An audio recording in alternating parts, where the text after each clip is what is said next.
All right. Welcome to the Level Up Social Networking events from Recess. This is your host for the show. My name is John Morris. I'm the CEO of 444 Media and host of the Golf with JMO show, also host of the Level Up podcast. And we are thrilled today that Recess is having us out. This is our August event. I mean, it is packed up. We've got probably over 100 people here and climbing, continue to grow. We're doing it from kind of a rooftop type of a setting out in their outdoor patio. Recess, you got it going on. This is pretty amazing. And thanks again to David Horbinko and Spike Engelman for putting this all together. What a tremendous show. And I got to tell you, the talent that comes out to the Level Up social networking events is supreme. It's always the best in the Chicagoland area. They're doing amazing things. These are leaders in business. These are folks that are entrepreneurs, executives, management, sales professionals that are trying to get their name out there. And of course, you've got those go-getters that are always in the level up mindset. Joining me today, tell us your name and the brand that you're representing. Thanks for being on. Hey, I just want to congratulate you because that level of enthusiasm is absolutely incredible, by the way. I appreciate it. Yeah, but my name is James Dillon. I'm a managing director at Northern Associates. We are a full-service remote CPA firm that is domiciled here in Chicago, Illinois. I love it. So when you say remote CPA firm, tell me what that means specifically. I mean, I can imagine what it means, but let's clarify a little bit so people out there that perhaps are looking for the next best answer to their accounting and CFO services. What does that mean to them? I love that you say CFO services. You don't normally think about that when you think about accounting, so that's actually what we specialize in. But when I say remote, yes, I'm domiciled here, but I'm actually our only Illinois-based employee. The rest of our team works throughout the country, so we do meet together quarterly to discuss strategy, and if there's a key client situation, we will actually do that in person. But when I say remote, it means that you can deliver client service from anywhere within the country. Actually, I'll take that back, anywhere within the globe. I love it. All right, so the IRS tax code is cumbersome. I mean, this thing is what, 80,000 pages. It is intricate. It is robust. And it is ever changing. I mean, it is fluid. And if you don't have the right representation, man, you are behind the 8 ball from the jump. So tell us a little bit about your services and how in depth you get into the IRS tax code to make sure that, number one, your accounts are compliant, but number two, that they're maximizing the IRS tax code to their advantage. Yeah, I think that's a great question, and as someone who's been in the profession now for 14 plus years, I think the biggest mistake people think of is that they think of taxes as what I call a one-time-a-year relationship. So when we talk about compliance, yes, doing a tax return is a level of being compliant. But for our clients, we try to engage with them throughout the year. So I'd say if you're working with a tax professional, a CPA, whatever you want to call them, if you guys are not having conversations about 2025 now, then scratch that. If you haven't had conversations about 2025 back in Q1 when you were filing 2024, that's a mistake. So when I look at our firm specializes in real estate investors, right? So think about somebody who has 1, 2, 3, 4, 5, 10, however many of these doors. There's a lot of benefits from a taxation standpoint to doing that. So we try to engage with our clients throughout the year, have conversations with them, and do what I call a bespoke cater to approach, which is maybe you're a business owner, maybe you're a real estate investor, but the key to really taking advantage of the tax situations is to engage throughout the year. So our best clients, we often leave them by the time they end the year with already understanding what their tax liabilities are. So in the sales game, we talk to salespeople about not being transactional, about establishing a partnership. And I would equate that to what you just said there. Having an accountant that is simply compliant is transactional.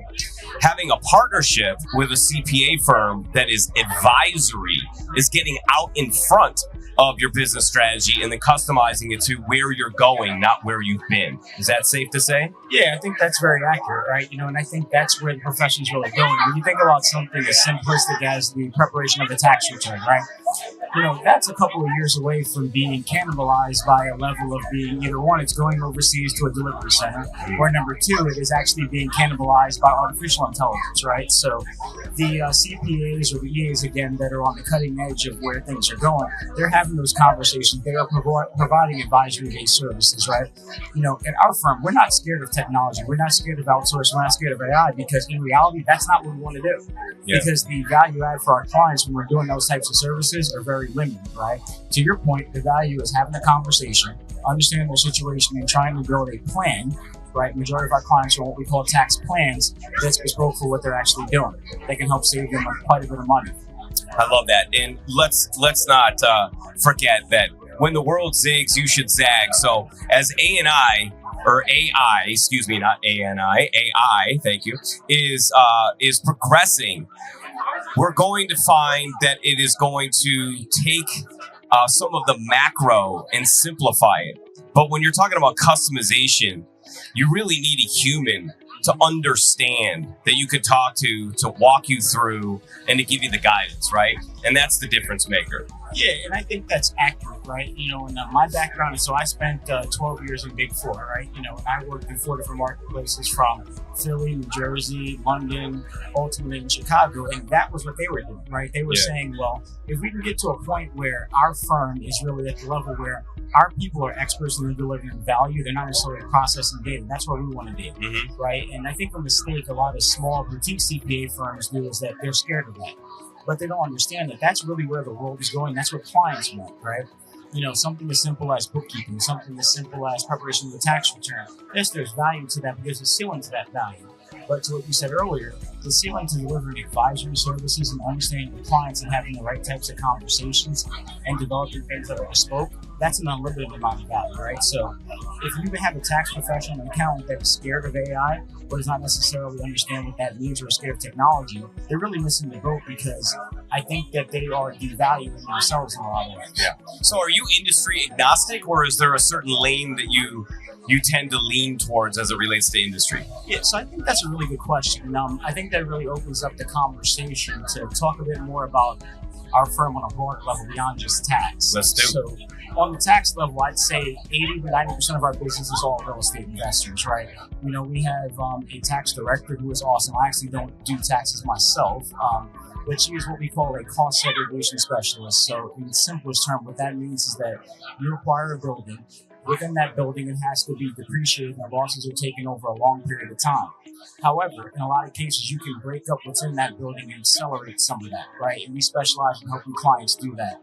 But beyond just the taxation aspects of things, the larger parts of our business actually are outsourced accounting or CFO services, as you mentioned, where I would say we're not necessarily industry agnostic, but we are what I call vertical or size agnostic. Got it. And what that means is that when an organization gets to a certain size, our recommendation is a fractional source no longer makes sense, right? You're a firm, let's say you're an organization that's 30, 40, $50 million, you really need that full-time resource, so we don't try to penetrate that market. We penetrate a market of where I'd say anywhere from 10 million and under, where, you're at that point where you need to start pivoting to somebody with a level of expertise, but you don't necessarily need somebody full-time. So that's been a great opportunity for us over the past couple of years. And then, again, another segment of our business is actually external auditing, going in, reviewing financial information and making sure that it's accurate. And I'd say almost our entire portfolio are not-for-profit organizations. Nice. Okay, so there's a huge exchange of wealth happening in the United States of America right now, which brings us into the idea of succession, estate plan, mergers, acquisitions. How in depth are you getting into that element of your services? Yeah, so I'd say... Or supporting it? Yeah, I think that's a really good question, right? Because I'll give a real life example. So we're actually very in depth in that from a personal standpoint. So this year in particular, we've done 2 acquisitions already. Nice. Yeah, because the CPA profession has lost some of its luster, right? I graduated in 2011. Lots of people were graduating as accountants then because of the financial crisis. You fast forward 8 to 10 years, all those people became software engineers, right? So you think about all those old CPA firms where people now are entering retirement age. that's been a great opportunity for the CPA profession in general. Hence why our best friends, private equity, are in the door, right? There you go. So we've actually completed 2 acquisitions this year. I just signed the paperwork on our most recent one. So that's been a major move for us internally, but I'd say externally from a client standpoint, COVID. I'd say COVID was one of the biggest mega trends over the past 10 years. And because of that, what you got came out with a lot of new business owners. A lot of new business owners that post-COVID no longer need to be business owners. So there's been consolidation in multiple industries, and we've been helping lots of clients who were, hey, maybe they decided to start a business because during COVID it made sense. Post-COVID didn't make sense anymore. Now they're looking to exit their business. So that's been a larger uptick we've seen over the past year or so. So let's talk to the small to mid-sized business owners out there that are perhaps looking to make a decision, make a move. Explain the difference between an appraisal, a valuation, and a tax valuation, and why they're all kind of critical in that decision-making process. Yeah, I think that's a really good question. I mean, a lot of it's all based upon the lens, right? So when you think about an appraisal, typically I'm talking about, appraising a particular property, for instance, right? So you're saying a piece of real estate or something like that. When I talk valuation, I'm typically thinking about the entire business, right? So someone taking that step back, looking at the business. Tangibles and intangibles. Exactly. Tangibles and intangibles, and having a conversation about, well, what's that business owner? To your point, when you say intangibles, we'll use the CPA firm as an example. A big intangible of a CPA firm that involves the valuations is people. Yeah. Right? Because in a lot of cases, you're not necessarily buying a building in particular. You might be buying the client list, which is a great example. Intellectual property. Exactly. As well as the people that are helping deliver that client service, right? And then when you think about tax, a lot of that is also just taking that tax lens on, thinking about the obligations that a potential organization may have based upon the industry and the business that you're acquiring, right? And a lot of that actually leads into legal entity setup, right? Because whether you're a C Corp, an S Corp, or LLC, those are all different types of taxable situations there. All right, so we're here tonight to get the word out, right? It's all about creating attention, awareness. You got to be with the people. You got to go talk to the people, right? And obviously the name of the event is Level Up. So talk a little bit about how over the last year, 3 years, 5 years, you've looked in the mirror and you've said to yourself, what can you be proud of where you said to yourself, you know what, I have leveled up. But I'm proud, but I'm not satisfied. I'm going to keep going. Talk a little bit about where you are as a man, as a leader, and as a business expert. That's an interesting question. So I'll tell a little bit about my story because of that, right? So when I relocated from Chicago, I actually moved here from the UK. Me and my wife is European, and at the time, like I said, I was working in Big Four, and it was a great strategic opportunity. Fast forward 8 months, I was told I was not going to be a partner, and I had to go figure something out. And when I figured something out, it led to entrepreneurship. And at the time when I started, I had no idea what that was going to look like. It was just me. Fast forward a few months from there, I built a team of 4. We were under another CPA firm, and it just wasn't a good fit from a logistics standpoint, wasn't a good fit from a compensation standpoint. Ultimately, it prevented me, from lack of better terms, from paying my people market value. So then, I think it was at this point now, March of 24, I spun that organization off to our own. And then, now we're sitting now, what is it, almost September of 25. We've grown from 4 to where we're full-time 10 people. We've built out 3 great verticals of business. We've developed an incredible client list. And like I say, what I think really differentiates us is that we're not about compliance. We're not scared about technology. We're open to thinking about our clients' problems and developing solutions. And we're just getting started. 2 acquisitions in, we're still looking at it. We're still hungry. We're still moving. I love it. All right, so you're catching somebody on the climb, growing, and continuing to scale. With that being said, what is the big vision? Let's talk about the BHAG. Where are we going in the next 4, 5, 6, 10 years? What's the big vision? And why should somebody get in with you now? I love that question, right? So I think the vision, I like to break things up in what I call annual goals, right? So over the next, I'd say 12 months, the goal is assimilation, right? Taking this new group of clients, this new group of people that we've acquired, and assimilating them into our firm and our culture, and making sure that our clients understand that. But beyond that, the goal is to keep acquiring, man. There is a large amount of CPA firms out there that don't know what their direction is because of the simple fact that that succession plan doesn't exist, right? So the goal is to keep acquiring, keep delivering great client service, and ultimately, what got me here was the people. Yeah. Not just externally from a client standpoint, but internally from a sense of where, I am the oldest person at the firm, and I'm not that old. I'm 35. Holy cow. Right.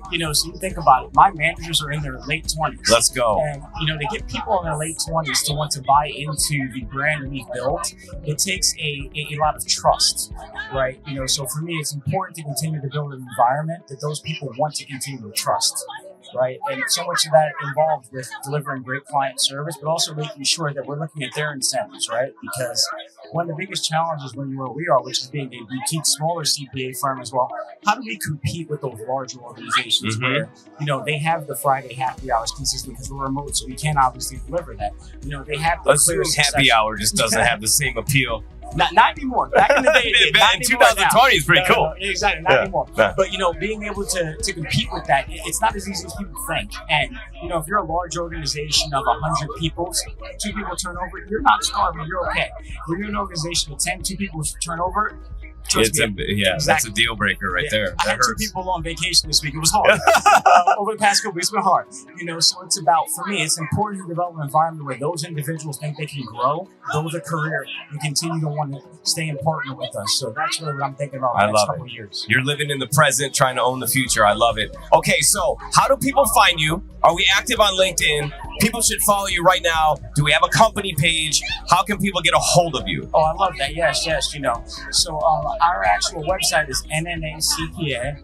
And it's kind of funny because we're called Noren Norling and Associates. You can tell I'm not a Viking. I'm not blonde hair. I think I'm just good looking as a Viking. But the firm's name's origination is actually after my wife. So if you look her name, you'll find the firm as well. Yeah, okay. Yeah, but you got a LinkedIn page, of course. So you look up me, James Dillian, on LinkedIn. You'll find me. You'll connect us to our LinkedIn page, Noren Norling and Associates. And from there, you're ever interested in anything accounting related, whether it's taxation, particularly with a real estate focus on planning, or if it's outsourced accounting like we talked about, 10 million and under, or a level of audit, you're a nonprofit, book a free consultation with us. We'll have a conversation with you and see how we can partner together. I don't know about you folks, but if I'm hiring a financial professional, whether it be an accountant or a financial advisor or wealth management company, I prefer them to be extremely sophisticated, articulate, and polished. And that, my friends, is James right here. Thank you so much for joining us here at Level Up. The time. It was absolutely outstanding. Pleasure to have you on. We're going to continue to bring fantastic sponsors and guests up here. So hold tight as we get ready for our next guest. All right, folks, I told you that we would be back, and we are, in fact, back with Lauren Caligari. Yes. I got that right. See, I only take 2 takes. They call me Johnny One Take, but it took 2 takes on that one. We're here at the Level Up Networking Events. We're here at Recess. And Lauren, how are you enjoying yourself so far? So far, so good. I'm really enjoying the night. It's my first event. It's your first event? Yes. Welcome to your first event. Okay, so what drew you into your first event? So Spike has been inviting me Okay. for probably a couple years now, and I finally decided to get outside my comfort zone, take the leap, and here I am. Man, you got right in. You got outside your comfort zone and then hopped on the mic, too. Yes, he said, you're getting right on You're that mic. getting on the mic. So we throw you right in the deep end. The water's cold. Is it warming up, though? Are you feeling warm now? Yeah, I'm feeling a little warm. Okay. Yeah. All right, perfect. All right, tell us a little bit about your brand. What do we specialize in? What do you do? Yeah, Let's move that just a little closer so we can pick up the texture in your voice. All right. So I work in HR, and I know HR gets a bad reputation. So I really try to break that from everyone and really, just kind of be a resource to people and not have that traditional HR background. Okay, people, can we talk about why human resources is getting a bad rap? Are you human? Do you need resources? I mean, it's there for you to help you. But have you found that in some cases, perhaps your competition is spending more time on compliance and worrying about legal matters and protecting the executive team, if you will, yes, and not spending enough time protecting the people? So tell me a little bit about how you're different in that regard. Yes. So I think, one of it is, or part of it is really working for a company that isn't just worried about compliance, right? They're not just trying to cover themselves, and that can be hard to find. Is right? that a cultural thing? I think it's a cultural thing for sure. I think you can really tell too, just from when you talk to people, what the vibe is there and what the culture is. And I really try to make sure that, we're thinking about this holistically and not just legal. Like, Yeah. I'm not a lawyer, right? Like, Yeah. this isn't just legal. Yeah. This is about the company, this is about the culture, and HR is more strategic than just covering butts. Sure. How do you balance protecting the brand, right? Because that is part of the Yeah. role. Being a steward to the brand. Yeah. Okay. Promoting the brand, which you would do with, your welcome kits and your onboarding process, right? You're promoting the brand. And of course, you're going to advertise to recruit and bring in the best talent. And you've got to be able to get that message out, right? And then at the same time, making certain that you are creating an amazing brand experience for the employees that are there. How do you balance all of that? I mean, it's certainly a balance. I think you really need to think about, like, what would you want to see as someone that's joining a company, right? Like, what do I want to see, and what do I want to be known for, and what do I want my company to be known for? And again, I think that's where you kind of stray away from just having that compliance and really thinking about the whole picture and thinking about, okay, what do we want to do to attract the right people, and what do we want to do to actually keep those people there? Because I think it's one thing to get them there, but like if they're leaving, then It's gotta there's be no an point, experience. right? Like there's no point. So I think you really need to think about like what you want to be as a company, and like what do you want every day to look like for your employees. Yeah. Is the term culture overused or not used enough? I think it's overused at times. Okay. I think like the whole let's define our culture, let's define this, like it gets a little too far. I think culture really, like, it sounds cheesy. It is like a feeling. Like, you can say this is what my culture is, but if you're not giving that feeling, it really doesn't mean anything. So what should we change that term to? And then how do we do that? That's a hard question. I know. That is. It is a hard question. I mean, we have time. Let's figure it out. I kind of like brand. Like, it is brand. Because it's more about the brand and, like, again, what you want your company brand to be. Culture, it's like, again, you can say this is the company culture, but like, is it really? Like, well, I think you hit on it. Branding is about creating a feeling. Yeah. And HR is absolutely about creating an experience, and experience and feeling kind of run parallel. Yeah. So you're trying to create that. Okay, so you woke up when you were like 7 years old and you went and tugged on your dad's shirt and you said, I want to be in HR, yes? Yeah, for sure. I mean, just growing up, you were playing with exactly Legos how and it Barbie went. dolls and trucks, and you were thinking, you know what, I want to be in HR. So I think what happened was my whole family works in business. They're very finance, accounting. It was just never my forte. I never shut up. So I think I'm definitely more of a people person. Nor should you. Versus a numbers person. And I think that's really how I got into it. I love it. Lauren, it's all about people. Business is about people. And, I found myself that a little bit of sugar goes a long way with people. They'll tend to do things a little bit better. What type of incentives should businesses be putting in place to increase productivity and morale and to get that extra oomph out of somebody so they want to stay a little bit longer and be a little bit more productive? Yeah, I mean, again, I think it goes back to brand and like, are we in office? Are we at home? Like, what does that look like? I think you really need to think about your brand and what, again, you're trying to achieve, because every company is going to be different. Like my company, we're fully remote. I was just telling a friend, like, I could not trade, like, there is a certain monetary value to having flexibility, right? Like, your time. I can work from anywhere. I make my own schedule for the most part. Like, that is so valuable. Results driven. Yes, very results driven. Like, that is something that is so important to me, and I'm glad my company wants that as their brand. There's other places where, like, that's not going to drive people, and that's not going to also work for that company. So they need to. Some people want that coin, and they want coin. They want certain other benefits. They want other incentives. Like, I think again, it totally comes down to what is your brand? What do you want, like, your results to be, and what is that, environment going to look like for your employees? Now that's fluid. You're constantly working on that. Yep. That's a living, breathing thing. It's constantly changing and developing, especially since you're managing multiple generations, different demographics from different parts of the country. So those things are constantly in flow. Yeah, and what's important to one person is not going to be important to another. My one thing I always say in HR is, like, for every person we make happy, there's someone that's going to be unhappy about this. Yes. So that's an interesting puzzle to be constantly having to solve. Is there a solution, or is there achieving the best that you possibly can. Like there is no perfection. There's only the pursuit of. Yeah, I don't think there's perfection here because, again, everyone's looking for different things. I think it really comes down to, again, like, what do you want this to look like and what do you want to advertise as your brand, as your perks, as your incentives? Like, what do you want people to be excited about? Because then you're going to attract that, right? So as people do leave for one reason or another, whether they're aging out of the workforce, whether they're leaving for another reason, you're going to attract people that want to be part of that. All right, so let's talk about Lauren. We've been talking a lot about HR. Let's talk about Lauren. Lauren, what are you most proud of in your career and your life that are, running together? They're running in parallel. What do you bring to business that, really is useful in life and vice versa? Yeah, I mean, I think in my career, I'm most proud of the fact that, like, I've never stopped learning. I have always been continuing my education. I have my master's. I have certifications. I actually just got a project management certification. You bragger. Like, I know, I'm going to humble brag. But, let's go. But I think it's really, like, I think that's important because project management, if you told me 5 years ago I was getting project management certification, what would that have to do with what HR? does that even mean? Yeah. But I do so many global projects. I work for a multinational company. I do so many projects. It's been so useful.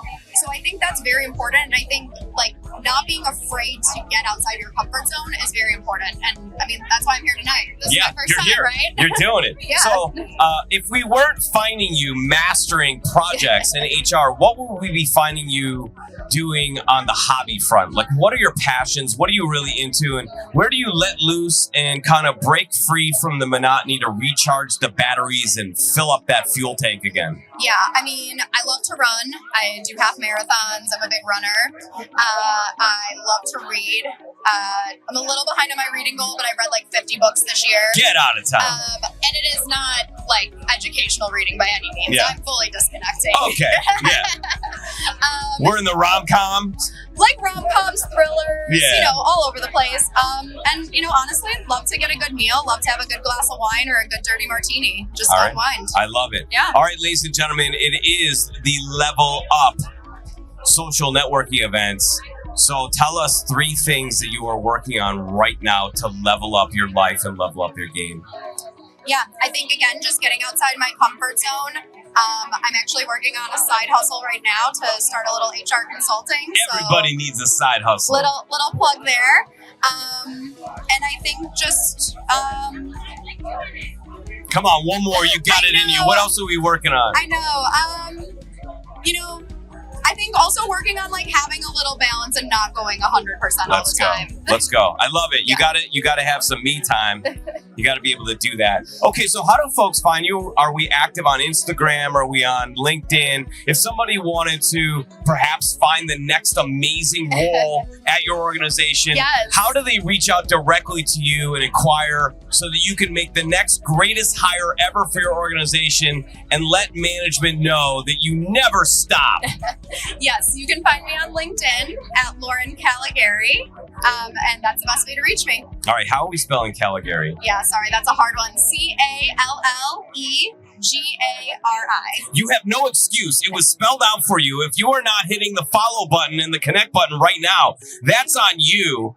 So please reach out to Lauren. Lauren is leveling up her game. She could change your life with one phone call or email or DM. She could change your life and get you into the circle of success. Thank you so much for coming on. It was an absolute pleasure. And by the way, you did absolutely fantastic for jumping in the deep end, the cold water. I was very scared. You did amazing. Not even a bead of sweat, just absolutely killing it.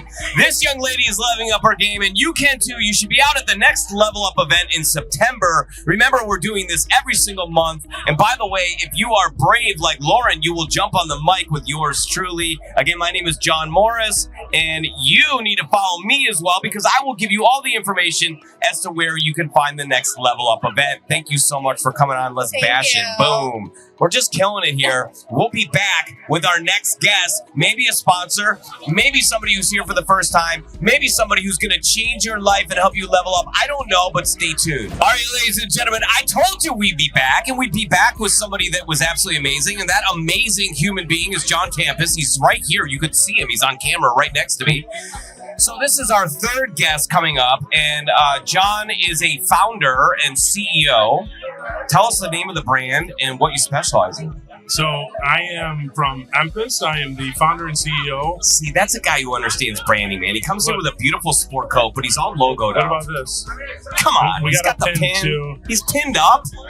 Other people over there wearing socks. Yeah. You don't see them. All right, so But branding I mean, is everything. branding is everything. Why? Because rep your favorite brand. Yeah. Rep the favorite brand that you have, and And by the way, your brand is your baby, man. absolutely. You're not going to tell people about your baby? Come on. Everybody's baby's cute. 100%. All right, so Good. So Empus, we're a technology solutions company based in Chicago.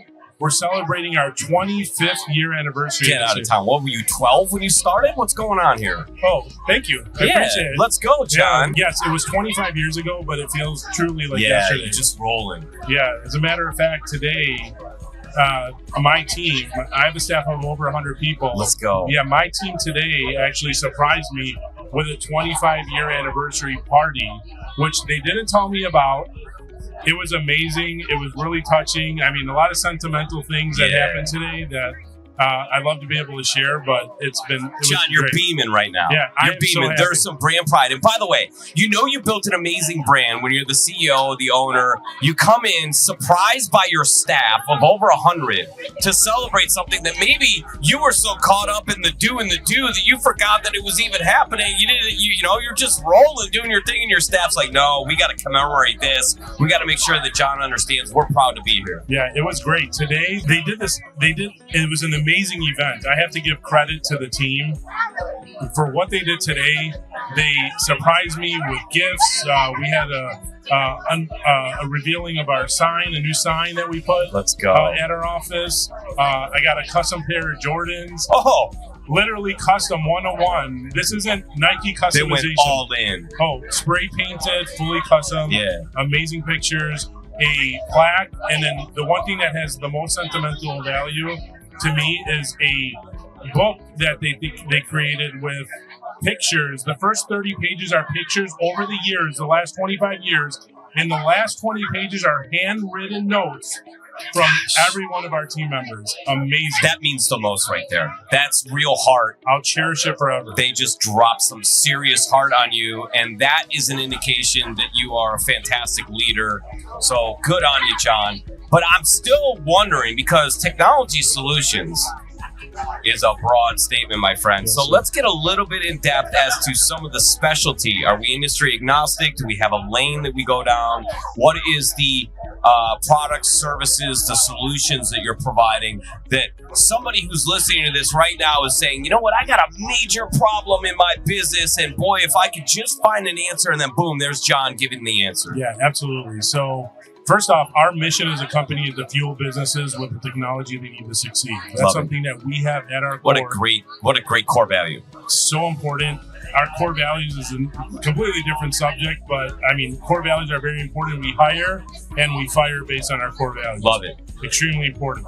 So yes, a technology solutions company, we cater to small and medium-sized businesses pretty much across every vertical, but 5 specialized verticals: manufacturing, healthcare, financial services, nonprofit, legal services are some of the core verticals that we work with. But we support clients across 27 different countries, managed services, IT, cybersecurity, AI, app development, business process improvement, all the services that businesses need to fuel them with the technology they need to succeed. I love it. So we're talking about the full IT environment, The full scope. and we're talking about implementation, advisement, 24/7 help desk, that kind of stuff.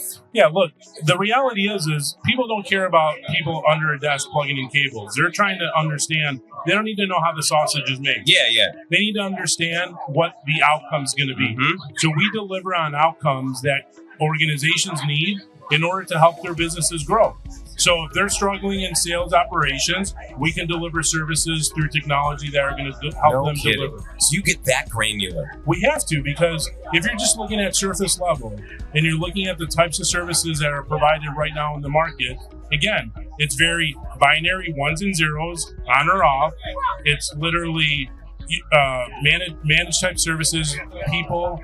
It's not about platform. It's not understanding about business problems and offering solutions to ultimately help those businesses succeed. Outstanding. Here's the key, folks. When you're going to align yourself with a partner, it helps to understand who's steering the ship. Are you impressed yet? I'm impressed. This is who's steering the ship, right? So employees become a product of their leadership. So I would imagine if I went to your organization right now and met some of the people, they're talking a similar language to you. It's all about messaging. Absolutely. Look, as I said, just to the branding, we have 2 other people here. Spot them immediately because they're wearing Empus brand. Yeah. This isn't a mandate from the company that they need it's to a wear pride thing. Empus brand. If you're gonna rep your favorite team, we're not repping Chicago Bulls, we're not repping Chicago Bears, favorite sports team. Rep your favorite team. This is advice that I would give every business. I call it being a brand champion. Why not? Be a champion of the brand you represent. And if you can't champion that brand, you should be looking for a brand that you want to go champion. Absolutely. Be passionate about the brand. That's it. Be passionate about the brand. Why are you going to wear designer type brands when you can rep the company that you're passionate about? That you're putting your stamp on. You're part of that. Yeah. Yeah, absolutely. I love it. It's absolutely outstanding. Okay, so I have recently started my entrepreneurial journey. You got a 25-year head start on me, so I'm looking for some mentorship right here, okay? And I'm sure that there's people listening to this that perhaps are either on the cusp of making the decision to get into the journey, or maybe they're early stage. What would be 2 or 3 things that you would absolutely advise to somebody early on who's starting to get their feet underneath them and is drinking through a fire hose right now? What would you advise them of how to stay the course, maybe some strategic ideas they could use, or just a mindset? Well, from a mindset, first off, look forward. So whatever has happened in the past that's caused you, there might have been something that you encountered to prompt you to create a new business. Maybe that's just been a part of your plan all along. I started this business. I grew up in an entrepreneurial household. Okay. So I knew I wanted to start something on my own. As a matter of fact, I started Empus back in 2000 with $500 and a laptop. It was just wow. Me. So stay passionate. The windshield is much larger than the rearview mirror. Why? Because whatever your past is doesn't define your future. So understand that there's a lot more opportunity in front of you, and in whatever has resulted in you being where you're at today doesn't necessarily mean that where you're going to be in the future. Okay. So stay passionate, stay disciplined. The stream beats the rock. Stay beats the rock. Discipline. We meet as a team every single morning, worldwide. Wow. Worldwide. We have locations in Europe as well. Worldwide. Why? Because we share our daily successes and wins, and it's discipline that we're going to do it every single day. So stay disciplined, and whatever you do, you may not see the results immediately, but the stream beats the rock. And John, if you keep consistent with what you're doing, stay consistent. There's going to be naysayers. There's going to be people that are going to be haters. They're going to tell you, John, what the hell are you doing? You shouldn't be doing this. Why? Because misery loves company. Yes. You stay focused on what you need to stay focused on, and you will grow, and just stay disciplined. Absolutely love it. I've recently learned that discipline is far more important than motivation. I worked for a long time under the idea that I had to stay motivated and push. And what I've come to the realization of is that discipline is not fleeting. Well, motivation comes and goes. Yes. But discipline, you got to stay disciplined. When you don't feel like doing it, you still do it. Yeah. When you don't think you're going to get the results, you still get it done. Stay disciplined and keep the course, and you'll achieve some amazing things. I absolutely love it. So I've asked everybody this type of a question, but what inspires you? Like everyone that I've met in that top 1 to 5%, which clearly you're in that top 1 to 5% with what you're doing. So amazing. Striving to get there myself, and there's a lot of people here at Level Up that are trying to do that as well. There's a purpose that probably is underneath that. What is that purpose? What is that burning desire? What are you chasing that is greater than the brand? Look, you have to have your why. What's your why? It's very important to know why do you wake up every morning and show up for work? you have to have a why. For me, at Empus, I am committed to building a generational business.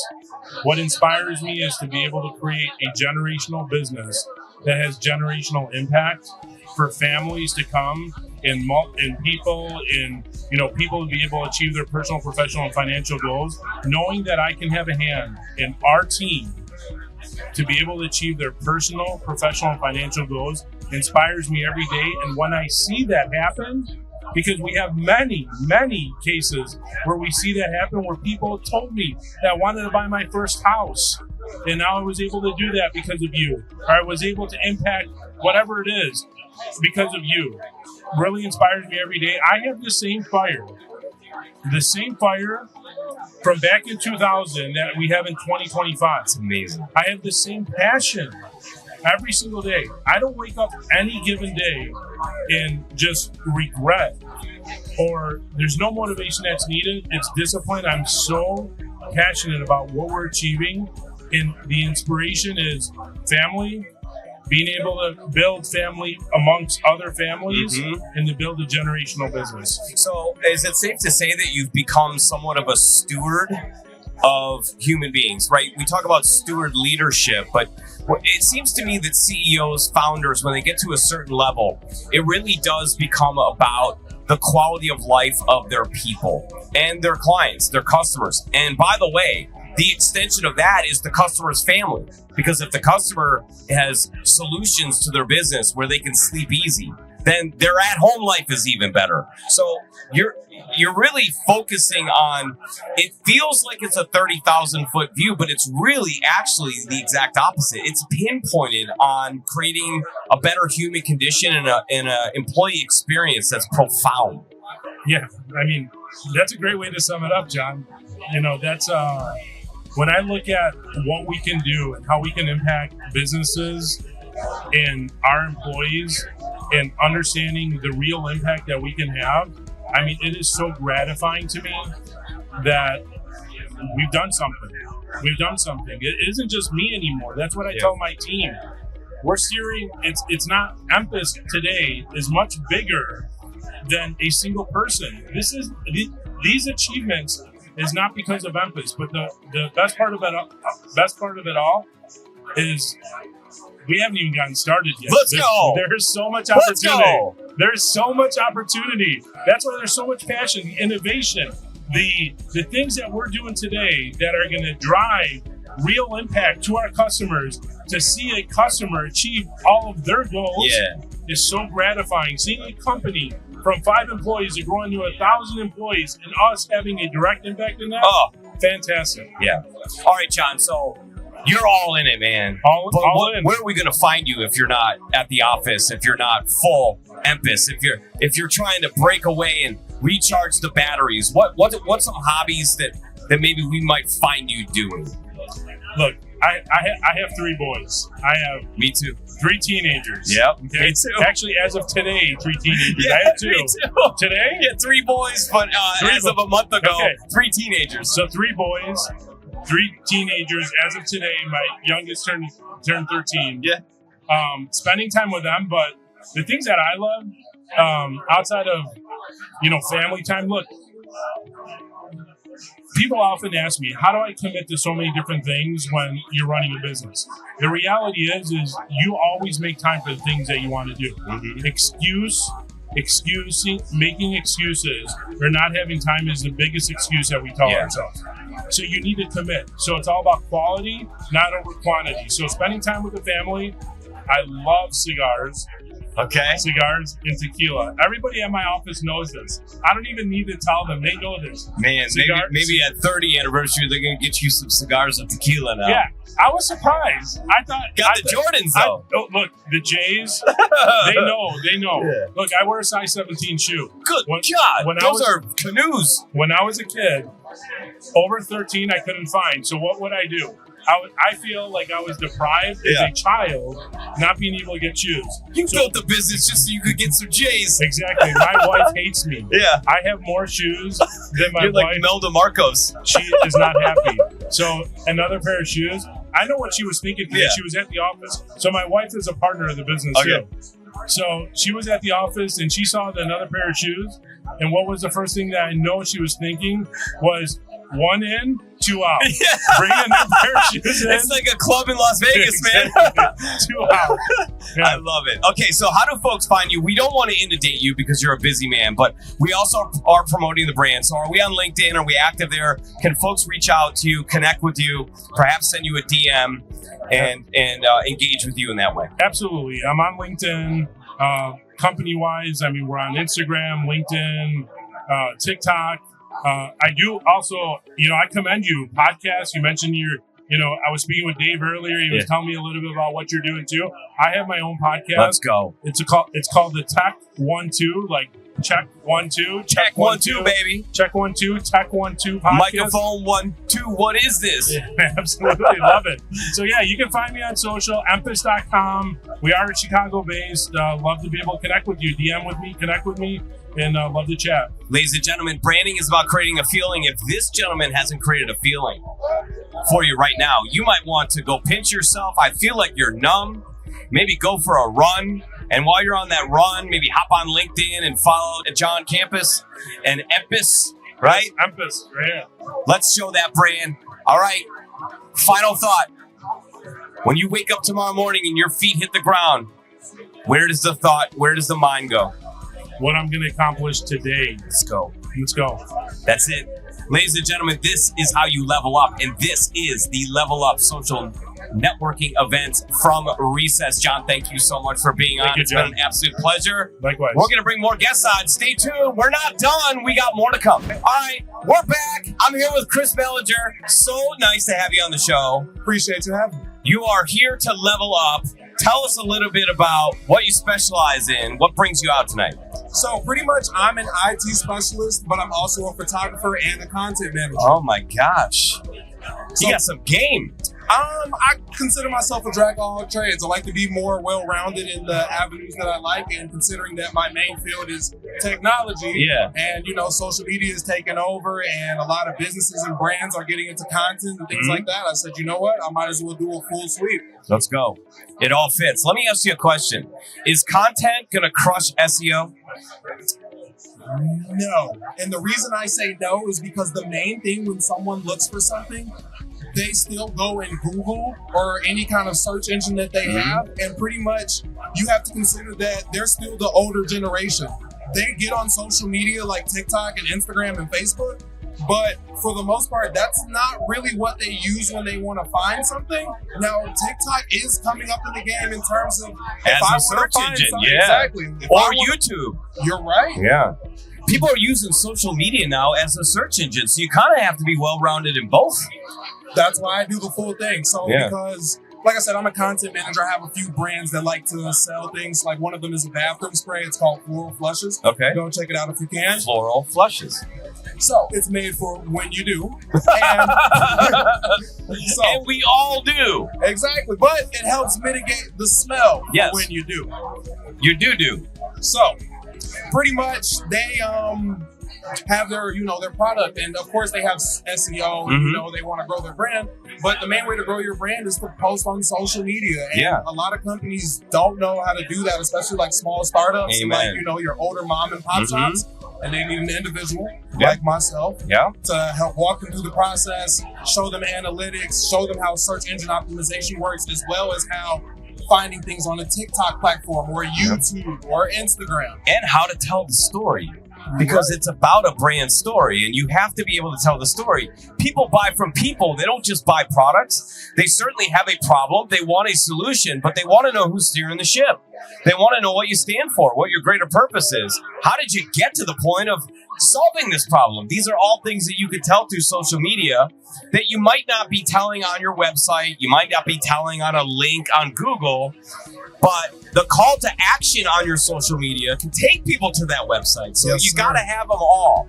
All right, so tell us a little bit about the IT solutions, because I got to tell you, there's so many folks out there doing that. How are you differentiating? How are you standing out? How are you breaking through the noise to get opportunities? The same way, I guess you could say I do in terms of my content management and my photography. Hello. Because I feel like there's a lot of people in a lot of different avenues doing a lot of different things, but they're not me. Yeah. They don't deliver the service that I bring, and they don't bring the energy, and they're not the individual that I am. I like when I guess you could say do charging or like pricing for people, like I also explain to them this where like I am in a total experience. You're not gonna get what I do for you and the service that I bring to you anywhere else. And that's the selling point where people are able to meet me and they're able to understand I believe in him and I believe in his vision. And I believe it works for me. Know, like, and trust. There we go. So that's what you're doing. You're making sure that people know you, and if they like you and they know you, they're going to trust you over a repetitious period of time, right? Obviously, trust takes time to establish, but you've got to continue to go after that. And the fact is that you can get IT from a lot of places, but to Chris's point, you can only get it from one Chris, Yes, sir. and he's right there. So, how do people find you? How do they engage with you? What's the best way to do that? So pretty much, honestly, I'm growing a lot through TikTok. My photography and my videography, that's mostly picking up, as well as on my Instagram. So you can follow me on TikTok at CMRK, CM3RCK, as well as Instagram, which is my photography portfolio, at 8020BZ. That stands for 80/20 visuals because I have 80/20 vision. Let's go. That's better than 20/20 vision. It's mine. I can't see sometimes. I'm not gonna lie to you. I can't see. Well, maybe it's because your glasses on your forehead. Maybe you need to put You're right. them on. You're right. Look, I put my- Oh, my it just glasses got on. way smoother in here. Look at that. Just got way smoother in here. Okay, so if we weren't finding you tackling the problems and challenges of IT and social media and marketing, where would we find you being Chris? Here at Next Level Events. Let's go. And the reason I say that is because You never stop. I never stop. I like to grow. I like to meet people. I like to expand my profession as well as I like to expand working with other people Yeah. because I believe in I can scratch your back and you can scratch my back. I Like there's ways that we can help people. We can show each other love and everything doesn't have to always be competition. You need an army to fulfill destiny. And I come to these events to find my army because I'm going to meet people in different places who are going to be able to open more doors for me and be able to help me get places I've never been before. So you could do that for them. Yes, sir. All right. This has been Chris. He's the one and only Chris. Thank you so much for joining. You just absolutely crushed it. I told you we would be back, and we are back, and we continue to level up. And by the way, this is interesting because I have somebody who's on camera that is normally behind the camera. That's right. We have the one and only Mr. Rob Miller. What's going on, baby? What's going on? All right, so you can't leave me hanging, number one. The fist sorry, is up. sorry. The fist was up for 4 seconds. Sorry. I'll leave you double. Double. All right. So if you're looking at footage, the amazing videos, the amazing photography, and the drone footage that is coming out, that is coming from Rob and his amazing partner, Mr. Zach Scher, who, by the way, if you check out the Golf with JMO show and you see the footage that's coming from that, that's coming from Zach Scher. So you guys have partnered up. Tell us about the name of the company. How do people get a hold of you? And then we'll go from there. Yeah. My buddy Zach, who's just Now he's behind the camera. It's Fast Wing Aerial. Fast Wing Aerial. You're just brainstorming businesses, business names, and Fast Wing. It's kind of a combination of the way we move. We move fast, flying, Fast Wing. We got a cool little mascot, TBD. Let's go. When that comes out, but yeah. Drone action. There's a lot of drone action. There's a lot of amazing photography. So, Rob, how did you get started into this and why? It started a long time ago. Just started picking up a camera and taking photos of things that I thought were interesting. And then eventually somebody offered me money to shoot something for them. And it kind of dawned on me, man, I could kind of make money doing this thing that I like to do. And just kind of ran with it. And met Spike at a former job. And yeah. Is there anything better than having a passion and then finding a way to monetize it? No, it's been a dream. I always kind of thought I was going to end up working a job that I didn't love. Mm-hmm. And the first few times I got paid for this, my eyes got opened up big, saying, "Wow, there is a different way." My parents always worked hard their entire lives, but they never loved their job. So that's always what I was and to be able to do what I like and make money is a blessing, to say the least. Rob, why does it take us so long to believe in ourselves and realize that we don't have to have a job that feels like punishment, and that we have skill sets and we have mastery and we could do it on our own and find a way to level up by doing so? Like, why does it take not just us, because it did take us a long time to arrive at that, but why in general do you think that is with mankind? It's just the way society's set up. It's a fast-paced environment. You know, you kind of come out of college with debt in most cases, and you have to make money. And people jump on the first opportunity that makes money, otherwise, you know, or the first business that offers them the opportunity to work for money. Is it the safety and security? Safety and security. The yeah. Matrix? Yeah, and there's nothing wrong with that. You know, there's situations where you need to make money. You have family, you have children, you have parents that need money. But if you're blessed with the opportunity to kind of take a step back and focus on what you love and make money doing it, it really is. It's a blessing. More people should go for it, right? Everybody should go for it, but you know, sometimes you can't, and that's fine. Yeah, But if it's you not have for the everybody. opportunity, All right, so what's been scary about it that you overcame and you're like, hell yeah, overcame that fear? just starting at ground zero. You know, you start with nothing. You kind of start with an idea, and it's to take a step away from financial security and health benefits is the one you hear a lot. They go, Yeah. I need health insurance. Do you? You really don't. You know? Do you? I mean, you do, but you don't. Just don't get sick. Well, I'm just teasing. well, no, it's you do have to take a risk. I think I said this the last time I was on the pod. It's you have to jump before the parachute can open. Yeah, You that's know, kind of true. Everyone envisions when they jump off the cliff and take the risk, they're just going to fall straight to the bottom. And in some cases, unfortunately, that is the truth. But if you have a skill set and you have a plan and you have an objective, sometimes when you take that leap, you'll start to fly, and all of a sudden you realize that you made the right decision. What's the coolest project you've worked on where you look at that and you just think to yourself, hell yeah, that was it. I want to do more of that. You know, there's been a lot of cool things that we've done. You know, I got to give it up to Level Up. I never thought that I'd be at these events. These aren't the type of events that I typically go to. It's just kind of outside of my comfort zone. Mhm. Coming to these and meeting all these people. I'm just looking around right now, just seeing kind of what has been built from it is really cool. I've also shot really cool construction progress videos for companies that are way beyond the size of business I thought I'd be working with. Yeah. And sitting here with you, John, it's probably one of the cooler things. Wow, I'm flattered. I'm flattered by that. You know me, I'm so sensitive. Yeah. No, I mean, to sit next to such a good-looking guy, I mean, come on. and for him to give me my time on the microphone is pretty amazing. Well, you deserve it. You earn it. And I got to tell you, Level Up has been,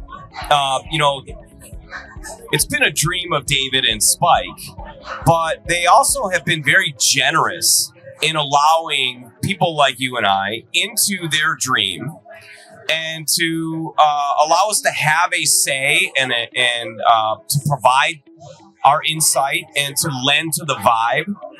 And we've witnessed a brand being built. Yep. And how cool has that been that we've been part of building a brand? And what have you learned from that?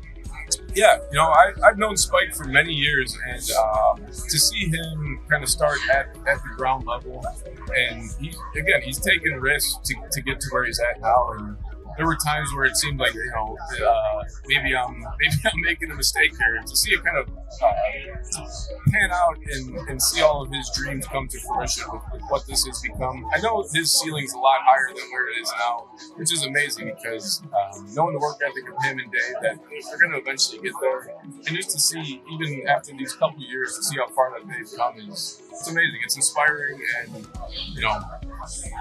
something. If you really take a minute and think, to get 100 to 170 people every month to congregate to the same place, Yeah. around the same idea, and the same experience is actually a lot more difficult than I think people give it credit. Yeah, well, John, you're a golf guy. You know, I go on an annual golf trip with my closest friends every year, and it's hard to get 12 people to meet once a year Yeah. for 2 For days. all or- the schedules and people, there's so many options. Yeah, no, it really is amazing. And the coolest thing about it is that every time I come to these, there's new people every time. So Yeah. it's not just the same people coming. It's growing and it's attracting people that, you know, otherwise would never have been out. It'd probably be, you know, who knows what they'd be doing. So a lot of people are challenged to go to networking events because nothing comes of it. Yeah. But you would be proof of how consistently arriving has turned into opportunity for you, not only here with Level Up. So let's just subtract that from the equation. But the amount of people that you've met, how many business opportunities have you gotten from showing up, arriving, putting yourself out here, and introducing yourself to people, and it's turned into opportunity? Talk a little bit about that. Yeah, no, I mean, you nailed it. You asked me, was it scary at the beginning, taking the leap? It was scary. And coming to these events, I've gotten some of the biggest accounts, you can call them, that I've gotten today. And it didn't start that way. And, you just stick to it. You start introducing yourself to people. You get to know them on a personal level. And if you have a good product or you have a good personality, people want to work with people like that. And you just have to come out and show yourself and shake hands. Get to know as many people as you can. Otherwise, you might just be pigeonholed into a small network. And it's just, getting out, meeting people that I never otherwise would have met, and telling them what I do, and aligning our And transferring the energy and letting them feel your passion. Okay, so you know that I believe that content is king, right? We're into content business. That's what we do. So let's take a small to mid-sized business owner out there, maybe a $5 million company, and they're trying to build their brand. How could they utilize you and your team to take their brand to the next level, to get their message out there, to show their culture, to show their products and services and their people in action? How could they utilize what you do in order to get that ball rolling and start to bring their message to the marketplace? Yeah, at the end of the day, we're storytellers. We like to tell stories. And, if we can sit down with a business owner or somebody involved in a business, you can tell us what it is you're trying to portray, what your story is, and what your message is. And we collaborate together over a series of meetings or, talks, sit downs, whatever. What we thrive at is getting the message clear and putting it together in a video or photographic format and putting it out to the people. Love it. Here's the cool thing. Seeing is believing.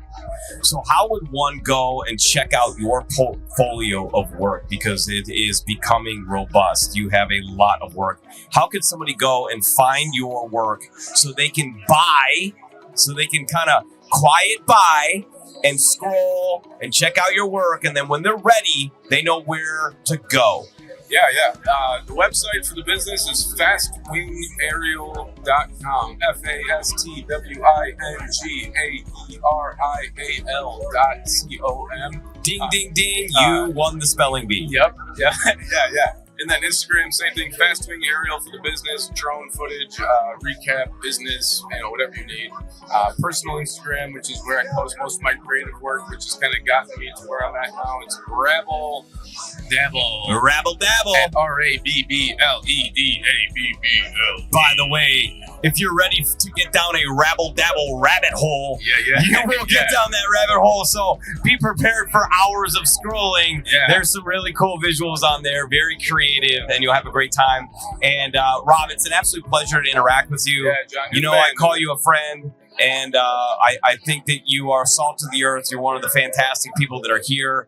And tell me about your experience tonight. What are your thoughts, and why should somebody come out in September? Yeah, beautiful place. Recess is awesome. First time up on the rooftop, which is awesome. Last time we were here was inside. It was pouring out. Pouring rain. Great turnout. A lot of new faces, a lot of beautiful people. The management here is awesome. Yeah. Every place that they end up finding to go to, it's usually because they build a relationship with the managers and the people that run the place. So come out, check it out, see what it's all about. If you hate it, you hate it. If you love it, you love it. And I'll see you there next time. Ladies and gentlemen, if you're in the suburbs, Wednesday, August 27th at Bella Napoli, and I know a certain guy that will be there hosting a podcast. His name is me, and it will be outstanding. So if you are in the suburbs, you need to come out and join us for Level Up the Burbs edition. The next city Level Up is Thursday, September 11th, and that's from the Gottfried. Oh my gosh, look at me being a good listener and able to repeat back words. Wear your red, white, and blue. Wear your red, white, and blue. It will be September 11th. God bless America. Thank you so much for tuning in to the Level Up Networking Events podcast.